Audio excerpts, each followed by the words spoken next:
Hey everybody, in today's video we're gonna be going over some of the most common mistakes that beginners, especially below 1500, are making all the time. In order to understand the importance of this topic, you can think of it the following way. Let's say you gotta drive somewhere. You obviously know the area, you know the main road. That is generally gonna lead to the destination. Think about the following scenario. The main road is actually blocked, and perhaps you're even in a rush, which means you gotta be able to use a new road and get there fast. So I know some of you may be, all right, let me just turn on the GPS, maybe get some ways and just choose the fastest solution, which is obviously what any half decent human being would do, unless you're the kind of person that thinks GPS is too smart and will take over the world in like 10 years. Now, the main reason why I'm bringing this up is because you can think of the side roads exactly as sidelines in the games of chess, which generally are gonna be suboptimal moves that beginners tend to choose more often. So in today's video, for educational purposes, I'm gonna be jumping in 3 games against low rated players, explaining my thinking process as an international master, and how you can punish these very common mistakes. All right, everybody, getting the white pieces. Gonna be going for e4 now. Looks like we do get the Vienna opening. So we are gonna be going for a little bit of a trip. And opponent goes for bishop to c5. Bishop to c5 is like a little bit of a sign line, where I think objectively best is f4. This is what I recommend in my chessable course. I'm gonna be sticking with that. It's just the best approach objectively. Highly recommend you guys check it out if you wanna add a few inches. So it's gonna go for this. It takes rook g1. That's not a problem. Queen h4 g3. If my memory is right, we're just winning there. So gonna play knight f3 here. Super important. You really want to pay attention to this. Do not go for the tempting d4, because queen to h4 is gonna be a very annoying move. That's just gonna get you in trouble. It's like you go out with the boys, you exit the door like 5 minutes, your wife is calling. That's queen h4 move. No good. You don't want to get that call. You're like, you don't hear the phone. Just play knight f3. Then you go d4, and it's basically gonna be a good time. You do get a pawn center. Now, you guys may be wondering, why is it actually so nice to get this pawn center? Well, basically, it's just giving us a lot of freedom controlling these pawns. We can easily move from one side of the board to the other. Opponent is basically way more uncomfortable developing. He has to stick with more passive moves in general, and it's basically just like you're going for a trip, guys. You're always trying to book something that's closer to the center, so that you know, you can easily move around and travel, do whatever, do your thing, whatever people do while traveling. I only travel with a green screen, so I don't really know. You guys tell me. Just gonna go bishop c4 and castle. He goes knight f6. Okay, just gonna do this. Easy development, nice pawns. Kind of funny, bishops and knights. Everything is symmetrical. That's just like a Tetris setup. Do you see this? It's pretty ridiculous. And the opponent goes bishop to g4. Now, first thing that I have in mind when a bishop lands there, do we have any legal checkmate, stuff like that? Any brilliancy? Most likely not. Can I go 95?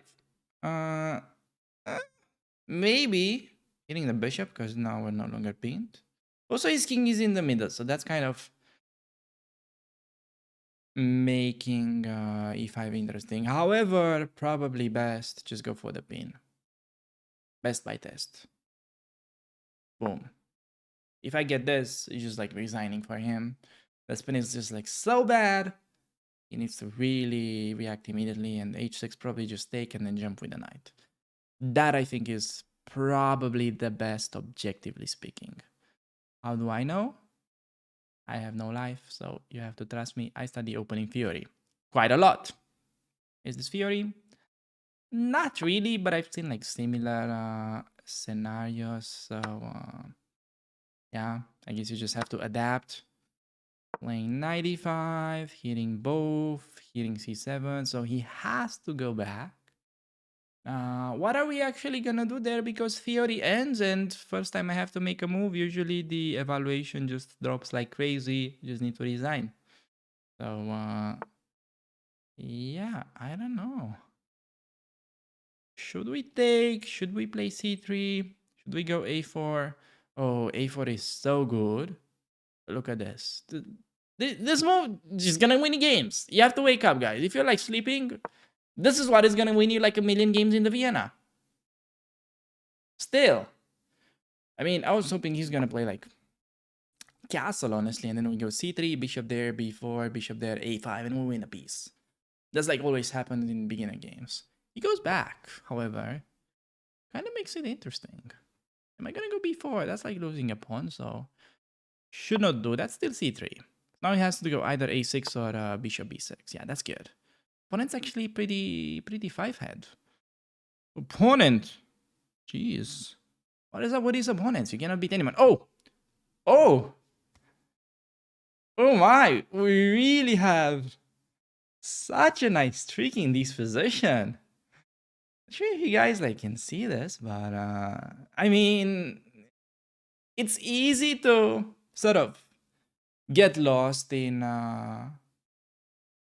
like the queenside thing. So, yeah, you know, like maybe thinking whether, oh, are you gonna do something like a5 and try to maybe go, ooh, 95 rook takes and queen a4 ideas. Well, that kind of crossed my mind for a second, but it's easy to get distracted. So, you know, it's it's kind of as it is. Like, you know, you're walking on the street maybe with your girlfriend. You see like other girl, you cannot look. I mean, you kind of want, but you're not allowed. So we kind of see this, but it's easy to miss the boat. This is the boat. Make sure you look into the right direction, else you may die. You don't want a bad girlfriend. So we go knight takes. And then, okay, why is this so strong? Why are you hyping this for like no reason? This just makes no sense. I'm gonna like unsubscribe. Why are you making this clown fiesta? Well, because I can just sacrifice the bishop. Yes, the bishop. Boom. That's an open rook. That's why you need an open rook. Having the open file in the Vienna is like basically getting a highway towards the enemy king. So we don't really have many highways in Romania, but we'll take a highway in the Vienna opening any day of the week. Is this actually winning? I'm looking like such a clown if it's not. But it really feels like it should be. I mean, for the gods of chess, we need some justice. Oh, just 95. What am I saying? Just doesn't take what I was like just trying to make queen g4 work, but just takes and then I don't know. Wait, does this? So takes. There is check. King h7. There is queen f5. King there. Queen f7. King back. Man, we're like one move away. Yeah, we just gotta like keep it simple unless queen b3 somehow magically works. Queen b3 there. Like knight f7. I don't know, man. Can't really make that work. We're just gonna stick with a simple. We just want a pawn, but more important, we're like completely messed up his king's safety. So, yeah, I'm just gonna take and should be like an easy win. I expect knight f6 mate. Rook on the 7th, of course. Boom. Can we get that? Can we get that on the board? It's actually gonna be queen h5 mate in that scenario. Oh, this has got a move now. I see. Trying to look tough. You see these guys from the distance. Ooh, okay, just gonna do that move. Maybe this and just reinforcing the rook. You can kind of slow down a little bit. There's like no immediate win, it seems, but we should be able to slowly squeeze him with the extra pawn and with those still keep a more active position. Uh, I guess he's gonna take on f7. Is he gonna do like king g8? I kind of doubt. King g8, maybe just bring the other rook. Yeah, so just here. Oh, queen g5. Ah, so he's hitting the knight. It's not a bad move. Opponent's kind of coming back. He's doing a bit of a comeback. We don't like that. I can do h3. Is he gonna go h5? Is he gonna be playing it that aggressive? Yeah, I'm just gonna do h3. Reinforcing my knight. Still kind of dreaming for rook f1, knight f6. h5, probably just go back to that. I could have also played queen f5, traded queens. That was no problem. Okay, knight e7, bad move, because this is becoming a huge threat and we could potentially just win the house next. So, does he have any defense to that? Probably not. And he cannot take because the pawn is pinned. And there, do we take? Or do we have better? That is the question. You see a good move, guys, you always need to look for better. So this kind of does the job. This too. I meant to show this, but yeah, just this. Only move knight. And then we pick it up and we managed to actually cash in the win, I believe. Yeah, he just resigns and just get a win against like a 1300. Nothing really fancy happening this game, but you know, just the usual stuff. 95. A4, kind of a sneaky move. It's like A4 is a useful move anyways, like even if he defends against it, but you just set up a deadly trap that 80% of your opponents will fall for. They're just gonna be playing like castle, you go c3, you trap that bishop. Easy win. Easy win, baby. Oh, dude. Dude, no way, I missed the sack in the first place. Oh, I just saw like the trap, but could have actually gone like knight before and bishop takes. So let me actually show you the main scene so you can see what the engine says. So yeah, this was working same here. But yeah, like I'm actually glad that I got to show you this a4 idea. And then if he like defends against it, yeah, bishop takes on f7. 95, easily winning. Extra pawn, king is messed up. Infiltrate, bring the queen, h3 good move, and then rook f1 just finishes him off. So we managed to get the checkmate. So yeah, I hope you guys find this instructive. That is how you deal with the sideline related to second move bishop to c5. In case you're wondering how to play against knight f6, I do recommend the Vienna Gambit. I already played that before in my videos, so make sure to check out the e4 playlist of this rating climb, as well as how to play these positions after knight 6 bishop c4. And finally, we also faced both c6 and bishop b4 in the rating climb. So if you're interested into those, I'm pretty sure you can find them in the playlist. So you know what to do. So thank you guys for watching, and I'll see you in the next game. All right, everybody, getting the white pieces. Gonna open up with a king's pawn, and looks like it's Vienna time for us. So just gonna play knight c3, sticking with the usual stuff.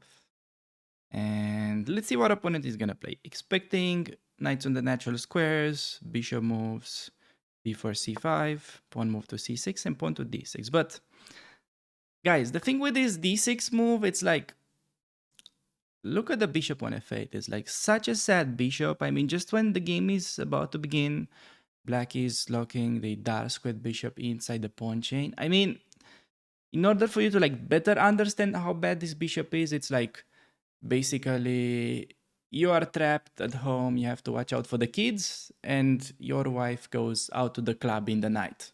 So that's basically how sad the bishop on f8 really is. So not really much we can do, just stick with our Vienna opening, and yeah, just gonna try to play around the fact that opponent's position is pretty passive with that bishop. So just gonna go for the usual stuff. Knight f3, bishop c4, get castled, play d3, and get a pretty easy game because all of our pieces are placed on good squares. So I'm gonna go knight f3, not afraid of pawn takes because there is simply like d4, getting the strong center and regaining the pawn. Typical mistake here to take and open up that bishop. No, the bishop needs to stay locked for now. Just gonna go bishop to c4. And in case he plays bishop to g4, that's gonna lead to a very interesting position. So I'm hoping that gets played because it's a very common theme that I see in my students' games where white has a very clever plan to do. So you can maybe go ahead and pause the video, try to think about how would you react against this because white has many ways of dealing with this. So you could simply ignore. You could go h3, which is reasonable, and he's gonna take and then play the bit annoying knight d4. I'm sure you're still better after queen d1, but he's gonna get a pretty annoying knight. So whenever you have like this type of scenario, when black is getting knight d4 ideas, that's like really the only thing that is that he can be happy about. I mean, just imagine like the bishop on f8. It's like the husband that's like trapped at home. The only thing that he can do is play knight d4 and just do some gaming. Now we don't even let him do that because of bishop to b5. So his position simply has no prospects whatsoever. Yes, we lost like half a tempo in the process by moving the bishop twice, but we're simply gonna have no worries whatsoever about any potential counterplay. So a6, we're happy to take. Could continue with h3 next, and yeah, the thing with black's position, as you already know, it is pretty sad. So I'm super glad we came across this theme. Obviously, even better if you could get the bishop to b5 in one move if you have this type of scenario with knight on c6 and bishop g4. But not an issue if you have to move it twice since his opening is pretty passive and we definitely afford to do such things. So he does that. I'm gonna do the same, challenge his bishop. He could have also castled, but I just wanna see his intentions as soon as we can. So take back with the queen. d5 is not really working here because of pawn takes, and you can simply go bishop e7 and castle. Sure, it's not like a losing position for black, but you cannot tell me that he is having a lot of fun right now. You cannot tell me that this is the most fun game black has ever played. Okay, you can tell me many things, but that, let me have my own doubts. Okay, so yeah, in case he tries to play more aggressive, I think that's just gonna be making his position worse. And I'm wondering if he takes on f4, do we have to just take back with the queen? I mean, that's a thing, but not the only move. We could also think of e5 and open up queen's path towards c6. So for now, we could just castle short. We always do this in this structure so that the rook is gonna be having access to the semi-open file. And guys, you have to understand that basically having the semi-open f file in the Vienna, it's like basically having a highway towards the enemy king. So yes, I mean, you definitely need a fast car for the highways, but this is why we have the rooks. So with no rooks on the board, that's obviously not that big of an issue, but this is definitely giving us a lot of pressure on the king side. So yeah, definitely expecting him to castle. Not really that many alternatives.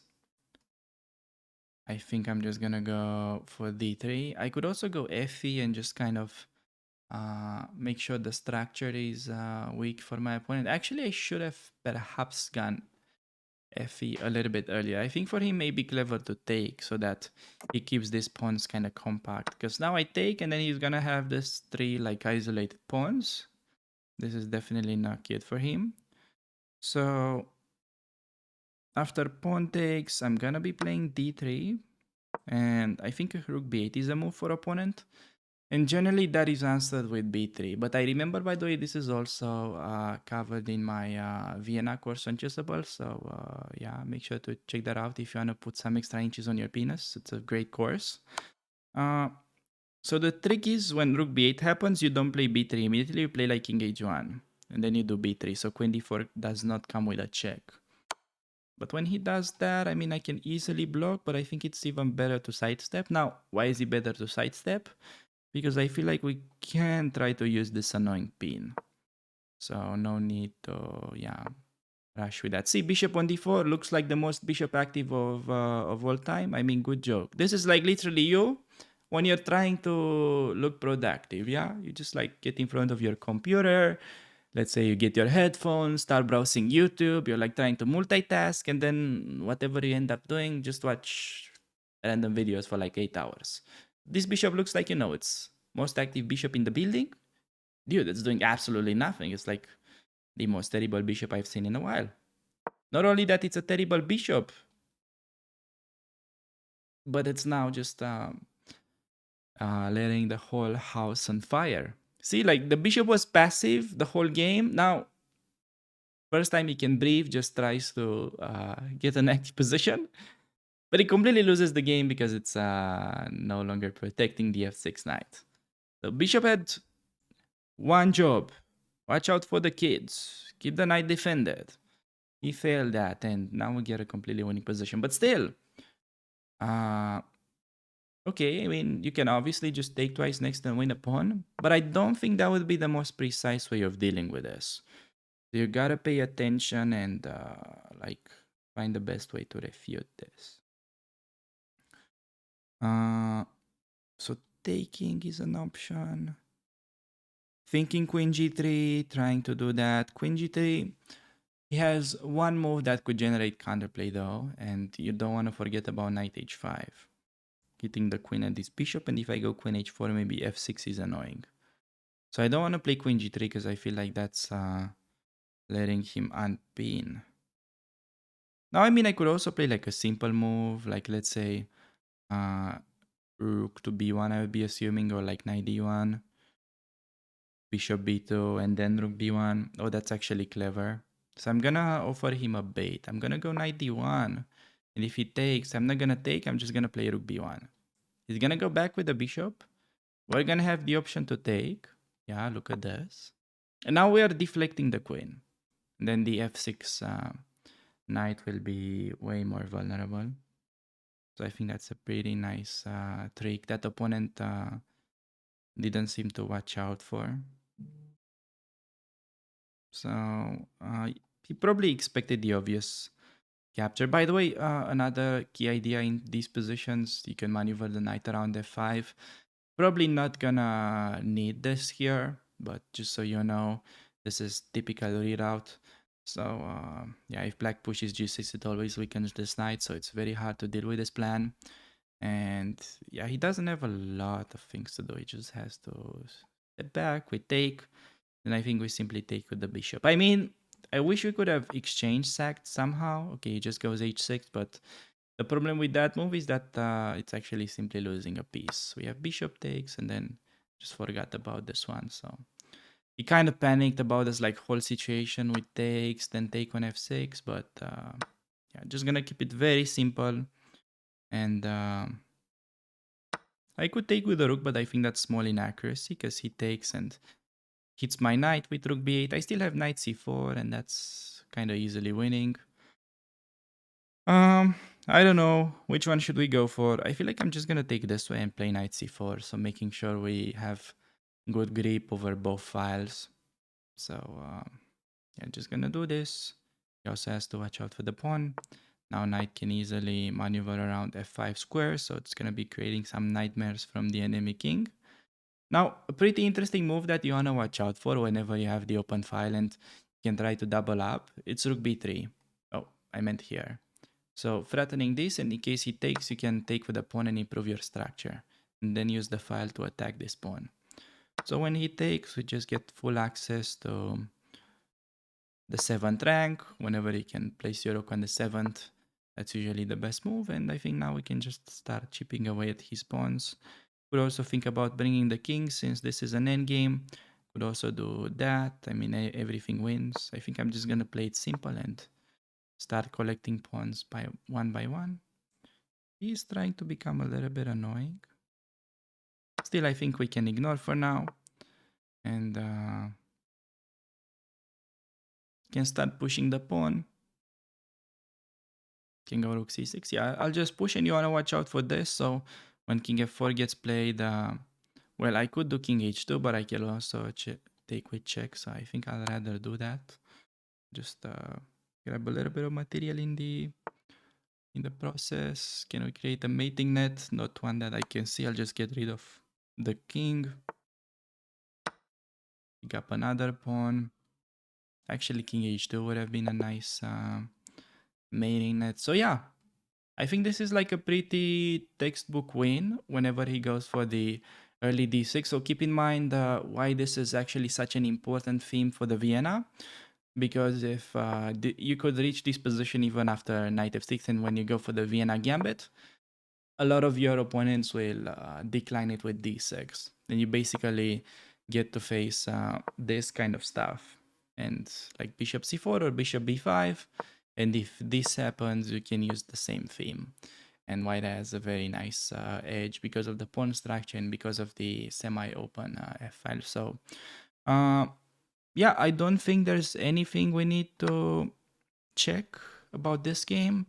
Maybe like one thing that could be after rook b8, my knight d1 move, as you can see top line. Didn't mean to brag, but yeah, just showing that it's kind of creating c3 ideas and avoiding this counterplay. Also preparing knight e3, knight f5 kind of business. So rest was, yeah, it was better for him obviously to go bishop d4 and enter this position, but I think we can both agree that black's position is pretty losing with the weak king and so many weak pawns. So this should have been a relatively easy win, considering the fact that we couldn't think about rook lift ideas and he's about to get mated pretty quickly. So yeah, with that being said, I think we can just move on to the following game. Right, everybody, gonna be getting another white game and gonna open up with e4. And let's see what opponent has in store for us. So it actually appears to be e5, which you know what it means. It means we're gonna be going for the Vienna opening, and we're gonna be changing the scene. This is the best way to travel nowadays in 2023 with this crazy inflation. But we already do get a move, and that is knight f6. Now you may be wondering, okay, what are we gonna do against this knight f6? Are we gonna be playing the sort of typical idea bishop to c4 that is actually still kind of playable? Some people like to actually recommend that continuation. I'm not a fan of it, however, because of the move knight e4. So I know some of you may be wondering, cannot we just go for the queen h5 ideas against knight e4? Well, those are like kind of interesting lines. Maybe I'll actually even do like a small breakdown in the post analysis game. But normally I wouldn't really allow that since I think in the long run, this is just not a very reliable variation. More reliable, however, is to stick to my Vienna Chessable course, however, which is pretty nice. So make sure to check that one out if you want to add a few extra inches. So uh, just gonna go f4. Now, what is the point with this f4 move? You may be wondering. Well, the point is that in like half of your games, at least, if you're like playing it in this rating range below 1300, they are gonna be taking, and you will be getting a winning position. Now, what is the point with taking? How do we get a winning position? Well, we're gonna be playing e5, and they're not gonna be having a good square for their knight.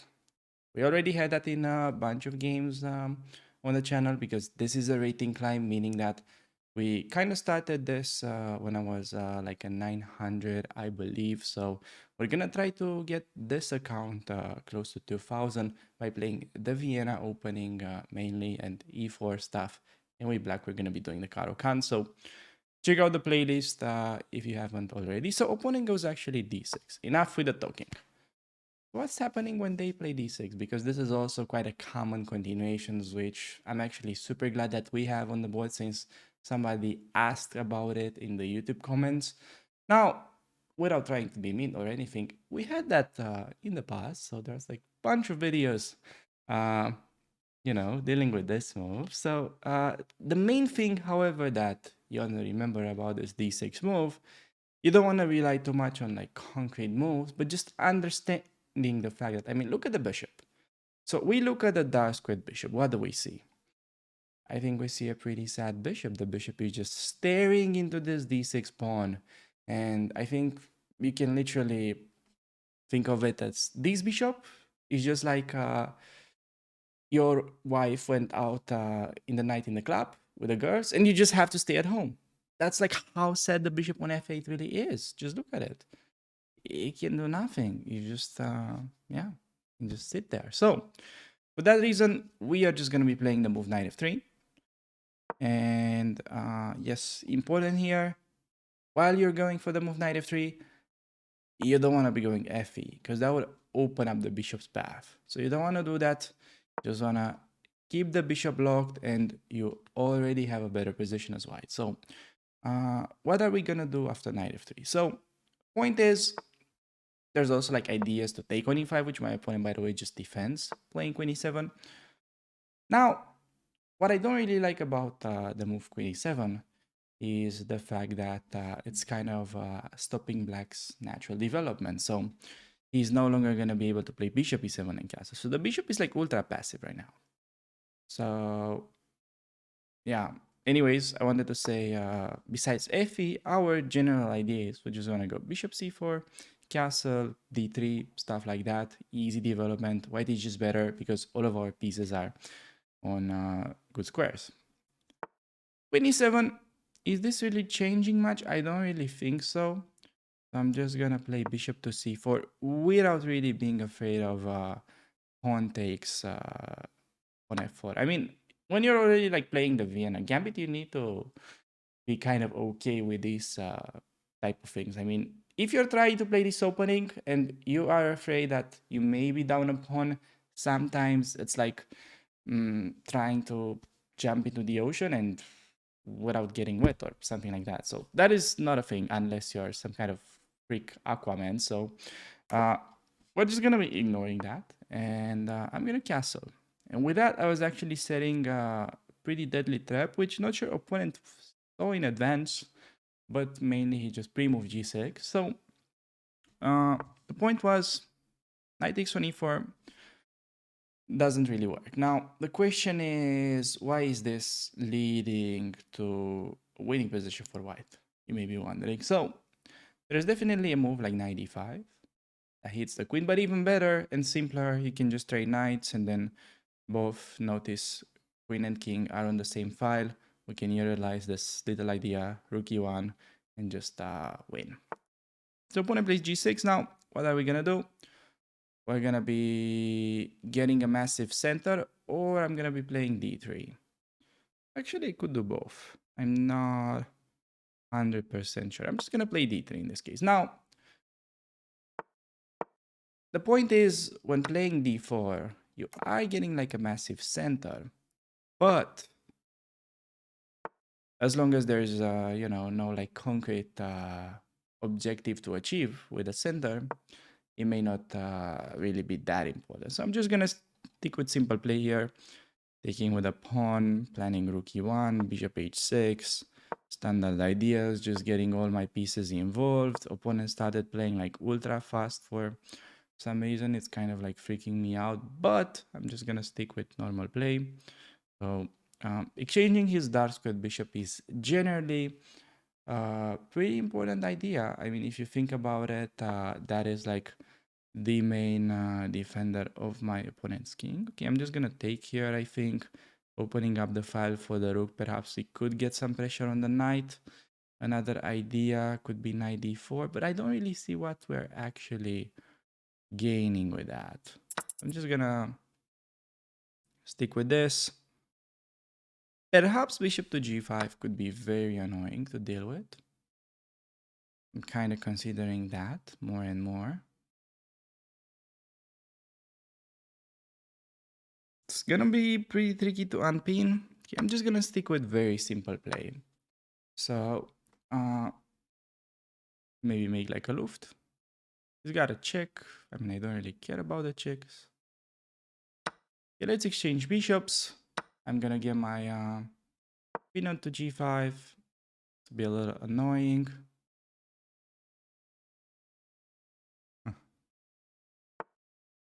The opponent's playing pretty well for his rating, I've gotta say. His opening was very dodgy, but now he's playing very solid moves and very fast. So it is probably gonna be a cheater. Do you guys think this is actually cheating or not? Like, his opening was not very cheater-like, but he clearly is playing a lot of good consecutive moves right now. Oh, probably not a cheater after that move. I think we can take. I see no reason why taking is bad. But yeah, I don't know. This guy just made so many good moves. Maybe like the best 1100 rated guy that I have ever played. Still a little bit unsure whether this is a cheater or not, but when they play a move like rook h8, it is kind of signal that this may not be a cheater. And now I'm able to return and defend. Maybe there is something that I am missing. I don't know. We're gonna find out within the next like 5 moves, I believe. But now I think we can try to take advantage of this pressure somehow. So there's like 92 as an idea, but even stronger, just going g3. So the point is that we are attacking the knight, and what's the problem if he goes for something like this? Hitting the queen? Well, the point is we can just go queen f7. Now, I don't see like a clear mate after king h6, but we can play something simple and we should be good to go. So yeah, tough game. Definitely very tough game. I mean, I don't really expect you to have to do so much work against somebody that is rated 1100 in blitz. I mean, that is kind of like the equivalent of 1400 in rapid, because like a bit of a rating gap in you know, between blitz and I'm just gonna be taking on f4. He goes h4, but that honestly h3 queen g2, that just looks like premature attaculation to me. I don't think that is a real attack. I'm just gonna be taking. I've got a check-in coming. I've got rook g1 ideas too. Just gotta not blunder the mate, and we should be good to go. I got such a nice trick there. Is he gonna play queen e6? We have such a nice little idea against that move. Hope we get to show it. Probably not though. I also got a nice idea in case he plays queen c8. Queen h5 also not saving, but queen e6 is like the prettiest. Yeah. Oh, here, such a nice finish, guys. You can try to pause the video. There's like obviously queen trade, but there is rook g6, boom, and the king is just kind of yeah, I don't know. It's literally trapped between the rooks. That is such a funny motive. So in case he takes, I'm gonna be having queen takes with a checkmate, because the rooks are like really blocking that king. And I'm gonna go for the rook checkmate. So wow, very, very weird game. I mean, what was actually happening during this game? What was going on? That is like really confusing. So well, opening wise, yeah, let's actually go for the analysis board so you guys can see what was going on. So opening wise, what was this guy up to? Played d6 and then queen e7. Bro, he played queen e7 after like 20 seconds. I don't know. Okay, I'm like spending a lot of time in the opening, saying meaningless stuff as usual, but then I stick with this. And so far, I don't know, I feel like he played great. 95. I mean, to be honest, as you can see highlighted by the computer, white has already a pretty healthy advantage. Bishop g5 was indeed quite annoying because of the spin. Taking was actually like a bit of an inaccuracy. Bishop g5 was best here. I knew that bishop g5 could be very annoying, but I was like, okay, let's just keep it simple for the video's sake. So I don't think like you really have to go play the best move every time against these type of guys. I mean, maybe sometimes you do. Turns out maybe, I don't know, sometimes that's the case. Maybe opponents like the next Magnus Carlsen or something like that. But he did make a lot of good moves, it seems.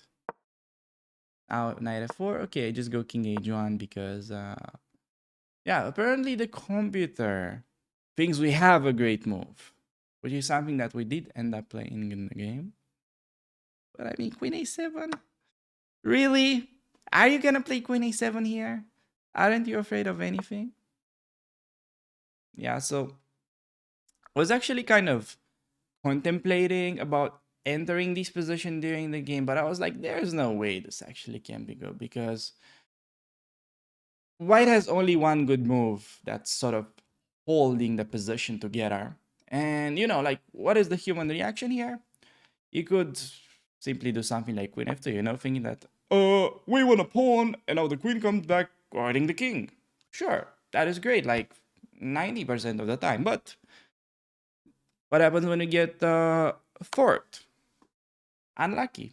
This is hard, I know. So because of that little issue, I have decided to go king to h1 and only then take. But apparently the computer thinks you can grab, and after queen g4 you're just chilling. Play g3 and no mate, white is up a pawn. So yeah, that is like a bit of a greedy approach if you ask me. So I'm not gonna criticize you for not playing queen a7 there, but just saying it was kind of like a recurring theme in this position when opponents like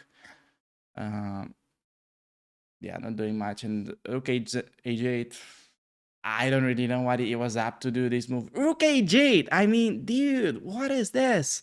Are you gonna go like h5 h4 try to mate me? This is like clearly a premature attaculation, plus no longer defending f7. So just took advantage of that pretty quickly with g3, and then the rest was a pretty simple task. Except there was one little thingy here in case he goes queen e6. If you remember, guys, I said white has a very beautiful finish, and indeed we could have gone for rook g6. And if he takes, problem is that the queen remains undefended, meaning that the pawn is overloaded, having to defend both the queen and the sky on g6. And say he goes queen h5, covering this, not allowing the mate. I would have continued with e6, undermining this pawn so that then g6 becomes pretty weak. So there is nothing black can do to stop our attack. So with that being said, I think we can really move on to the following game. But before we do that, quick interruption. I wanted to really address this topic in a couple of minutes because if you remember in the opening phase, I have mentioned that I'm not a huge fan of this specific line after knight f6 starting with bishop to c4. And you heard me mention knight takes on e4 being a little bit annoying. And I know some of you are like really huge fans of entering these kind of complicated ideas. But let me show you one thing. So the line normally goes queen h5. Otherwise, if you just take the knight, black has d5 with easy equality. So the point is to go queen h5. And then black is gonna do knight d6. And sure, you could also play queen e5 in this position and reach a pretty symmetrical structure, but most of the people really have in mind to go bishop to b3. And then the line goes like knight c6, and then white goes for this idea knight b5, trying to deflect the d6 knight from covering the important f7 square. the next couple of moves are pretty forced, and basically the standard position is arising here after queen d5. This is a huge threat with queen f7. So black has to go queen e7, and a lot of the white players really feel like they got a winning position because of the extra rook. Um, but honestly, I think it's kind of the complete opposite, since after b6 the knight is trapped. And this pawn turns out to be very strong for black. And one of the main things that could really be misleading you in these type of positions, for instance, if you're looking it up with like a weaker engine. So just to give an example, I'm gonna turn on like a deep fritz 13. Trust me, it's pretty strong. This thing will just crash the heck out of you.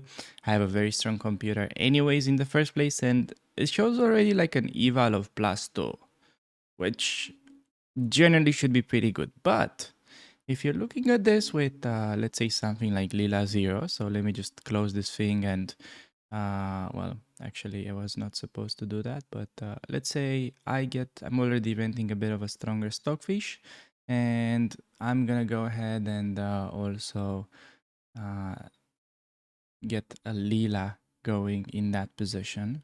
So if you look at it with Lila, well, first of all, even the stronger stockfish realizes it's actually not such a big advantage. It says it's +0.7, even though I think that eval is a little bit exaggerated. So in these type of positions, really the eval is around even, as you can see.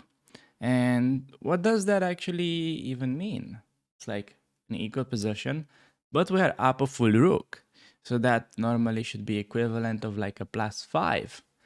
Well, generally, this means that black has very good compensation. And when the compensation is so good when you are down material, I think it generally means your position is easier to play. So in this case, I feel like black has a way easier game. If you look at some statistics real quick in the online database, you can see these positions are basically around 50% win rate. So uh, yeah, definitely an even possession, and another kind of game that I would really recommend you guys play, because everything is super chaotic and very hard to understand. So definitely would recommend you meet knight f6 by going for f4, the so-called Vienna gambit, and specifically answer d5 with takes, and then use this little queen f3 idea, which is the main recommendation in my course. So with this being said, we can just move on to the following game.